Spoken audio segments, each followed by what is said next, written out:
കണ്ണൂരിൽ ലോറി കുളത്തിലേക്ക് വീണ അപകടമുണ്ടായി. മക്കാനി ആനക്കുളത്താണ് ഈ അപകടം. ബ്രേക്ക് നഷ്ടപ്പെട്ട ലോറി പിറകിലേക്ക് പോയി കുളത്തിൽ വീഴുകയായിരുന്നു. ലോറിയെ കുളത്തിൽ നിന്ന് പുറത്തെടുത്തിട്ടുണ്ട്. വന്ന സമയത്ത് അത് എപ്പം വെക്കുന്ന പോലെ തന്നെയാണ് വണ്ടി പാർക്ക് ചെയ്തത്. കാരണം ഗിയർ വിട്ടു, ബ്രേക്ക് വിട്ടു, ഇതുപോലെ മരത്തിൻ്റെ ഒരു കട്ടയും കൂടി വെച്ചിട്ടാണ് വണ്ടിയിൽ ഞങ്ങൾ സാധനം കയറ്റിക്കൊണ്ടിരിക്കുന്നത്. കയറ്റുന്ന സമയത്താണ് വണ്ടി അതിനെയും മറികടന്നിട്ട് വണ്ടി ഇങ്ങോട്ടേക്ക് ചാടി വന്നത്. വണ്ടിയിൽ ആരും ഉണ്ടായിരുന്നില്ല. ആ വണ്ടി അത് മാത്രമല്ല, ഇവിടുന്ന് കുട്ടികൾ കുളിച്ചുകൊണ്ടിരിക്കുന്ന കുട്ടികൾ ഉണ്ടായിരുന്നു. ആ കുട്ടികളെ ഞാൻ സൗണ്ട് കാരണം ഞാൻ പെട്ടെന്ന് വണ്ടി സ്കിഡായ ഉടനെ വണ്ടിനെ എനിക്ക് പിടിക്കാൻ കഴിയില്ല. കാരണം എന്താ പറഞ്ഞാൽ അത്രയും വെയിറ്റുള്ള വണ്ടി വരുമ്പോൾ എനിക്ക് എന്തായാലും തടഞ്ഞു നിർത്താൻ പറ്റാത്തൊരിതാണ്. ഒച്ച ആക്കിക്കൊണ്ട് കുട്ടികളെ അങ്ങോട്ട് മാറിക്കും. വാഹനത്തിൽ പാർസലായിരുന്നു. റിട്ടേൺ ഇവിടുന്ന് കംപ്ലൈന്റ് ആയ സാധനങ്ങൾ റിട്ടേൺ പോകുന്ന പാർസലാണ്, ഇലക്ട്രോണിക് സാധനങ്ങൾ. വാഹനത്തിലിപ്പോൾ പിന്നെ വെള്ളത്തിൽ വീണതിൻ്റെ ബുദ്ധിമുട്ടുകളും പിന്നെ ഇവിടെ അടിച്ചതിൻ്റെ ഇതൊക്കെ ഉണ്ട്. ഇനി വണ്ടി വർക്ക്ഷോപ്പിൽ എത്തിയാലേ നമുക്ക് മറ്റുള്ള കാര്യങ്ങളിൽ പറയാൻ പറ്റത്തുള്ളൂ.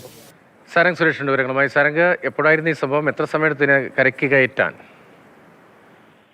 രതീഷ്, ഇന്ന് ഉച്ചയ്ക്ക് 1 മണിയോടെയാണ് ഈ അപകടം ഉണ്ടാകുന്നത്. പാഴ്സൽ സ്ഥാപനത്തിൽ നിന്ന് പാഴ്സൽ എടുക്കാനായി, അതിൽ ഇലക്ട്രോണിക്സ് വസ്തുക്കളടക്കം ഉണ്ടായിരുന്നു. പാഴ്സൽ എടുക്കാനായി എത്തിയതായിരുന്നു ലോറി. അവിടെ കുത്തനെയുള്ള ചെങ്കുത്തായ ഒരു ഇറക്കമാണ്. അതിന് തൊട്ടരികിലായിട്ടാണ് ഈ ആനക്കുളം ഉള്ളത്.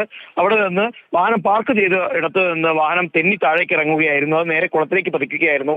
ആ സമയത്ത് കുട്ടികളടക്കം കുളിക്കുന്നുണ്ടായിരുന്നു. അത്ഭുതകരമായാണ് ആ കുട്ടികൾ രക്ഷപ്പെട്ടത്.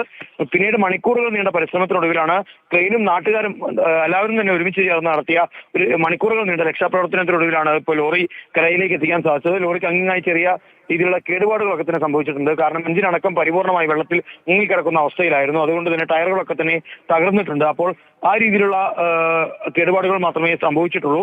എന്തായാലും അത്ഭുതകരമായി തന്നെ വലിയൊരു ദുരന്തത്തിൽ നിന്ന് ആ നാട് മാറി എന്ന് തന്നെ പറയേണ്ടി വരും. ഉച്ചസമയമായതുകൊണ്ട് തന്നെയാണ് വഴിയരികിൽ കൂടുതൽ ആളുകൾ ഉണ്ടാവാതിരുന്നത്. രതീഷ്. സാരംഗ് സുരേഷാണ് അപകടത്തിന്റെ വിശദാംശങ്ങൾ നൽകിയത്.